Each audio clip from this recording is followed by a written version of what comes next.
صلی اللہ علیہ وآلہ وسلم کا مبارک دور گزر جانے کے بعد خلیفہ اول حضرت ابوبکر صدیق رضی اللہ تعالیٰ عنہ کے دور میں بھی حضرت زبیر بن العوام کو وہی بلند ترین مقام و مرتبہ حاصل رہا اور اس معاشرے میں ان کی وہی قدر و منزلت برقرار رہی۔ خلیفہ اول کے مشیر خاص اور انتہائی قریبی دوستی کی حیثیت سے انہیں دیکھا جاتا رہا۔ ظاہر ہے کہ ان کے دونوں جلیل القدر شخصیات میں بہت قدیم تعلق تھا اور پرانی شناسائی تھی، حتیٰ کہ مکہ کے شہر میں دین اسلام کے بالکل ابتدائی دور میں خود حضرت ابوبکر صدیق رضی اللہ تعالیٰ عنہ کی دعوت کے نتیجے میں ہی تو حضرت زبیر رضی اللہ تعالیٰ عنہ مسلمان ہوئے تھے، اور پھر خلیفہ دوم حضرت عمر بن خطاب رضی اللہ تعالیٰ عنہ کے دور خلافت میں بھی ان کی یہی حیثیت اور قدر و منزلت برقرار رہی، تاکہ حضرت عمر بن خطاب رضی اللہ تعالیٰ عنہ کا قاتلانہ حملے کے نتیجے میں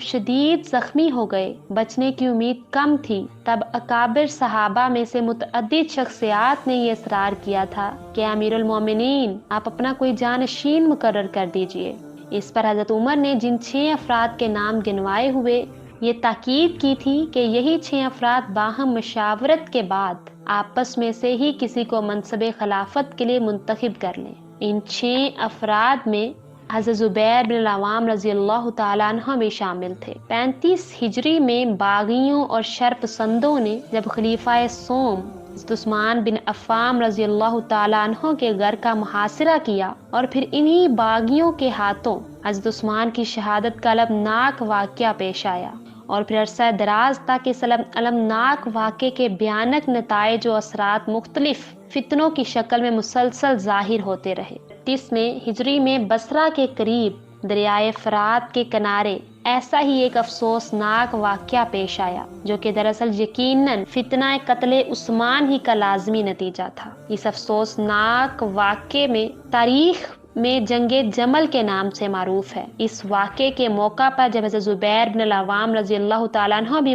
وہاں موجود تھے، تب جنگ کے آغاز سے قبل حضرت علی بن ابی طالب رضی اللہ تعالیٰ عنہ کی نگاہ جب حضرت زبیر بن العوام پر پڑی تو وہ ان کے قریب آئے اور سرگوشی کے انداز میں ان سے کچھ بات چیت کی۔ حضرت علی بن ابی طالب کی اس گفتگو سے حضرت زبیر بن العوام رضی اللہ تعالیٰ عنہ انتہائی متاثر ہوئے اور فوری طور پر وہاں سے چلے جانے کا فیصلہ کیا اور اس تمام معاملے سے مکمل علیحدگی اختیار کر لینے کا اعلان کیا، کہ جو ایک بڑی غلط فہمی کے نتیجے میں پیدا ہو گیا تھا۔ جن فسادیوں، بدخواہوں اور سازشی عناصر کی مسلسل پیشہ دوانیوں کی وجہ سے یہ فتنہ اس قدر خطرناک شکل اختیار کر گیا تھا، اور اس صورتحال پر وہ انتہائی مسرور و شاداں تھے۔ اب انہوں نے جب حضرت زبیر بن العوام رضی اللہ تعالیٰ عنہ جیسی اہم شخصیت کو وہاں سے واپس لوٹتے ہوئے دیکھا تو انہیں اپنی تمام سازش خطرے میں نظر آنے لگی اور ان سے یہ منظر برداشت نہ ہو سکا۔ تب ان میں سے ابن جرموز نامی ایک شخص اپنے چند ساتھیوں کے ہمراہ خفیہ طور پر ان کے تعاقب میں روانہ ہو گیا۔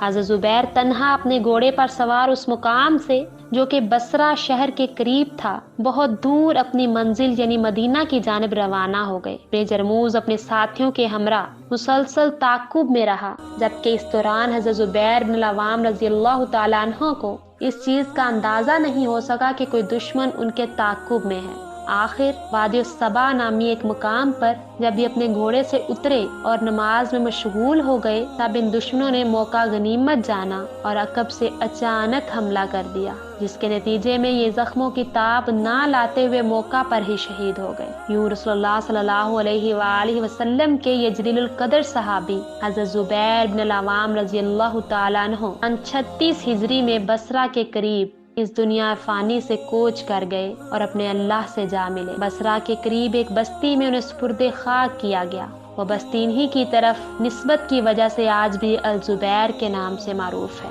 ان کی تجہیز و تکفین کے موقع پر حضرت علی بن ابی طالب رضی اللہ تعالیٰ عنہ بھی موجود تھے، جس میں موقع پر مسلسل ان کے لیے دعائے خیر کرتے رہے اور تحسین آمیز کلمات کے ساتھ ان کا ذکر خیر کرتے رہے۔ اللہ تعالیٰ جنت الفردوس میں حضرت زبیر بن العوام رضی اللہ تعالیٰ عنہ کے درجات بلند فرمائے اور ہمیں وہاں اپنے حبیب صلی اللہ علیہ وآلہ وسلم نے اس تمام صحابہ کرام رضوان اللہ علیہم اجمعین کی صحبت و میت کے شرف سے نوازے۔ آمین ثم آمین۔ معزز سامعین، میں امید کرتی ہوں آپ کو میری آج کی ویڈیو پسند آئی اور آپ نے اس سے بہت کچھ سیکھا ہوگا۔ اگر آپ کو میری آج کی ویڈیو پسند آئی ہو اور آپ نے اس سے کچھ سیکھا ہو تو ہمارا چینل اقرا اسلامک سٹوریز، اس کو لائک، سبسکرائب اور شیئر کرنا مت بھولیے گا، اور ساتھ ہی بیل آئیکن کو ضرور پریس کیجیے تاکہ میری آنے والی ہر نئی ویڈیو کا نوٹیفیکیشن آپ کی اسکرین پر آپ کو مل سکے۔ شکریہ، مجھے اجازت دیجیے، اللہ حافظ۔